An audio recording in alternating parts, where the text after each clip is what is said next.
పేదల సొంతింటి కలను నెరవేర్చేందుకు కూటమి ప్రభుత్వం కట్టుబడి ఉందన్నారు మంత్రి పార్థసారథి. ఫిబ్రవరి 1న పేదలకు 1,14,000 ఇళ్లు అప్పగిస్తున్నామని చెప్పారు. ఆయన తణుకు నియోజకవర్గం తేతలి గ్రామంలో సీఎం చంద్రబాబు చేతుల మీదుగా పేదలకు ఇళ్ల తాళాలు ఇస్తామని చెప్పారు.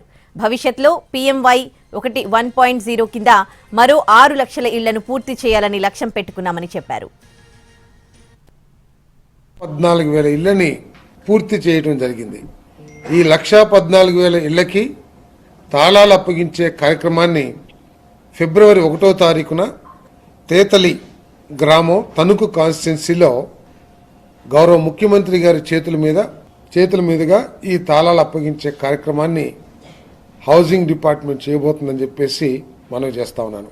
రాష్ట్ర వ్యాప్తంగా అన్ని నియోజకవర్గాల్లో హౌసింగ్ బోర్డుకి సంబంధించిన అధికారులు స్థానిక శాసనసభ్యుల్ని ప్రజాప్రతినిధుల్ని కలుపుకొని ఈ కార్యక్రమాన్ని విజయవంతంగా చేయాలని చెప్పేసి కూడా డిపార్ట్మెంట్ ద్వారా ఆదేశాలు జారీ చేయడం జరిగిందని చెప్పేసి నేను మనవి చేస్తా ఉన్నాను.